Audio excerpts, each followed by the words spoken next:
of all, I am so excited for you. Recent Juilliard grad, and now look at you on the carpet, debut leading role. How does it feel? It feels amazing. It's really cool. Like I don't know. I'm kind of having like an out-of-body experience. It's crazy. It's amazing. Yeah. So, what led you to this role in particular? Were you always a fan of Octavia's work, or what brought you here? Yeah, literally. I mean, actually, the first book that I read by Octavia Butler was Fledgling. Okay. And I was really into science fiction like my whole life, but it was never something that I knew could be centered around Black people. So it was really exciting to discover her work and discover that she was making like this really cool fusion of historical fiction and also science fiction. I thought that was so dope. And when I read Kindred, I was like in love, literally in love. Yeah. I love that. So, what was the preparation like, for this role? I know it was pretty intense, probably on set, emotional roller coaster. How did you get mentally prepared to play this character? I kind of didn't. I know that sounds so horrible, but I didn't. I just kind of let myself go through the ringer, and towards the end that might not have ended well for me because I was really tired and I felt crazy at the end of this process. But then I also remembered that that is what Dana's experience was. It kind of had this really insidious effect on me, and I just let it. I kind of just let the story take over, really. How did you debrief after, filming? I know you said you did it. Oh my gosh. So you kind of just held it all in the whole time? Through it. I let myself just go through it. No, I mean, it's actually as soon as I left Atlanta, I kind of just felt like it was over. There was something about that space, the apartment that I was living in at the time, being on set every day. Once I left that environment, it left me, which I'm thankful for, because that's a show that could really damage you in a lot of ways, or damage you spiritually and emotionally, and I'm grateful that it didn't. It really didn't. So what can we expect next from you? I know this is your first, debut show, but what other roles are you looking forward to, in the future? Yeah, I mean, there's a show that I'm on called Genius, or that I'm going to be on in the future. I can't say too much, but I'm really excited for that one. Yeah, I'm having a great time working on it. Yeah. I've been asking everyone this question to lighten the mood a little bit. Okay. So I know, in the film, we see her time traveling back and forth to the 19th century. Now, is there a fun era, maybe the 70s, 90s, Harlem Renaissance, where music was lively and culture was banging, that you would go back to experience in a light manner? I'm not sure if that's an era where I would feel safe, but I love 90s culture. Actually, I lied. I love 90s. I love the 90s. I listen to 90s music. I feel literally, the 90s was iconic. I would go back to that. Okay. I'd go back. Just for the fun and the music and the vibes. Just for the music and the vibes.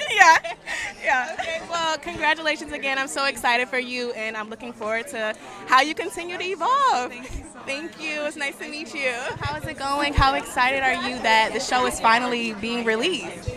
Pretty excited. I mean, we shot it this year, so this is actually a relatively quick turnaround insofar as getting stuff out there. Thankfully, it wasn't a huge amount of post-production, special effects. It's all character-driven stuff, which tends to be a bit more hearty of the heart.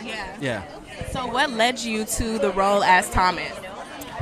Look, this was a project that I was willing to sort of beg, borrow, steal, kill to get on. A huge fan of Octavia, and to see this kind of rebirth of her work, I really wanted to do everything in my power to get on it. Brandon, I feel like has sort of channeled her in such a beautiful way, and this series really will keep you sort of on the edge of your toes. It's a little unnerving, a little uncomfortable, but I think we deserve that as audiences, Why is a show like this important, for viewers? Of course, keeping Octavia's name alive, but just the story and the history. Why do you think it's important to keep, keeping it going?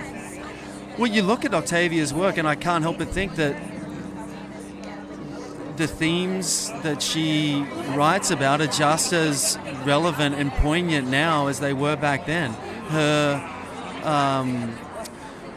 the long prose, the strong protagonists, the social observations that she had. We need that now more than ever, and we need a sense of exactly how did we get here, and putting a modern woman in this, in the antebellum South, and how does she deal with being a slave in that time. I think it's something that every American and it needs to see. And look, every country has its own sort of atrocities, and so there's very much a universal theme to this as well. Now, I can only imagine just the energy and the vibe on set. So I know it was probably, an emotional roller coaster. Tell me a little bit about that experience, actually filming. Yeah, I mean, you're going to places in yourself that are very much diametrically opposed to things that I believe in. So you have to go to dark places. But I think in order to go to those places, you're shining a light in those places for audiences at the same time too. You have to give a sliver of humanity to it. Look, it was important for me to find some sense of sanity on the other end when I wasn't shooting, whether that was going and sitting under a tree, climbing a tree, going for a walk, swimming in a lake, getting a hug from a human, just finding love in any way, shape or form. I think that was the way I kind of refilled the vessel of this character. Now, to lighten the mood a little bit, I know in the whole premise of the show, she's going back and forth, in time. So if you could go back and forth in time, in a lighter sense, what era would you go back in? 70s. 70s. Why the 70s? Well, I was born in the 70s, but to be sort of a mid to late teenager in the 70s. I just felt like there was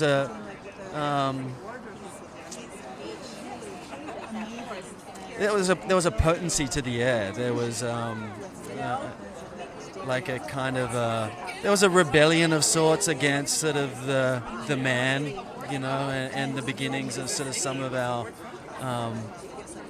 things that are kind of guided us in the last sort of 30 years or so. Okay, I'm Tyra with Where's the Buzz. Nice to meet you. So, a legendary story. So moving, it's strong history based. What led you to this role? Oh my goodness. Well, the first thing was getting the call from my representation that they actually were auditioning. And I remember just thinking oh my goodness, I don't know if there's a part for me, but if there is, and I read the sides and I was so nervous. And during COVID, it was having that Zoom callback. I was just so nervous, and I remember after I was done, I was I have no idea what happened. It was almost just blacking out, because I was so nervous, but then once it was happening, I was in it, and I was just Lord, I hope I didn't blow this. I don't know, but I hope I didn't. Yeah. Well, he came through, and you're here. Okay, won't he do it? Yes. So tell me a little bit about set life. How was it working with your castmates? I can only imagine, how it was filming this. So can you give me a little, insight of just the preparation for, your role? Yeah, absolutely. First of all, set life was, it was a very tall order, and it's difficult material. The source material is so excellent that we all really knew that we had to be on our A game, so we did a lot of preparation ahead of time, but then just really came in and settled in together as a cast and really worked off one another. It was just really important for us to bring just our entire selves, the vulnerability, all of just everything that is warranted when doing something of this depth and of this caliber of work, because Miss Butler did not hold back, so. Yeah. So were you a fan of her work previously? You know what? This was my first book that I ever read. So I just bought Wild Seed, though. Okay. I got to get in. I want to get into Parable of the Sower. Yes. But yes, I am a big fan now. But I will have to say, I slept a little bit. Yeah. I was sleeping, and then I woke up. Yeah. It woke up. I really woke up. So, yes. I love it. Well, I've been asking everyone this question to lighten the mood. If you could go back in time, I know the theme is, traveling back and forth. Of course, not necessarily back in the 19th century, but was there a fun era that you would like to go back and experience? You know what? That's a really interesting question. It's so I would like to go back. Not like Dana goes back. Yes. Because Dana goes back and she's up in it. But you know how like Ebenezer Scrooge goes back and he's a fly on the wall? Right. I would just want to be a fly on the wall and like sit down and just see what Malcolm and Martin were talking about. You know what I'm saying? When they met, just to like be a fly on the wall of certain like amazing moments in history. And also just the like day-to-day, conversations. But yeah, that's definitely, I would not want to go back to any period. Yeah. To like be a part of. To be a part, just to be a fly on the wall. Exactly. And my last question, what are you hoping, fans and viewers get after watching this show? I think that this show, a huge part of it is kind of like you enter into this time period in a really different way because of Dana coming from present day and having all of her knowledge and resources. It really introduces like the audience into this topic in a way that really allows them to question what they would do in this situation. And I hope that people walk away having those conversations and really thinking about how incredible these men and women were and how just survival at this time was revolution, Yeah.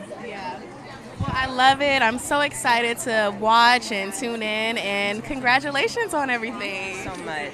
So, congratulations, first of all, on working on this show. How does it feel being a part of such a legendary story that people have been reading for years and years and is now brought to life on a television show? Legendary is right. I feel like I'm in the history canon at this moment, and I feel like I'm excited, and I hope that we make Octavia E. Butler proud of her. This is her legacy. I feel like I'm a part of that now.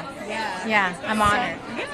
So what was the preparation like, preparing for this role? You played Dana's mother. So how was it, just getting emotionally and mentally prepared for a role like this one? Yeah, so I think a lot of it was calling upon my ancestors.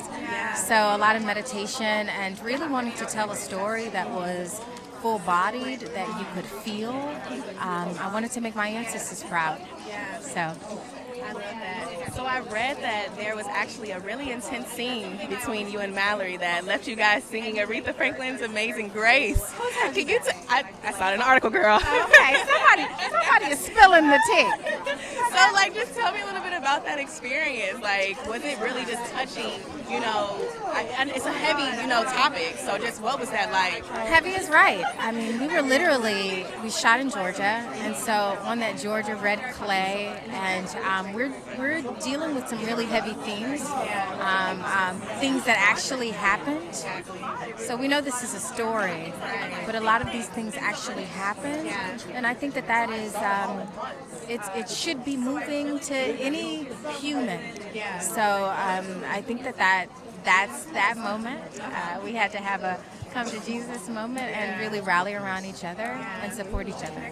And look at us now. That's the beauty of it. Now we can tell the story. We're not necessarily living in it now, but it's good to, make sure that we make history still be history. And it's Sankofa, right? So we always have to look back at our past in order to move to a brighter and better future. Like, we have to know our history.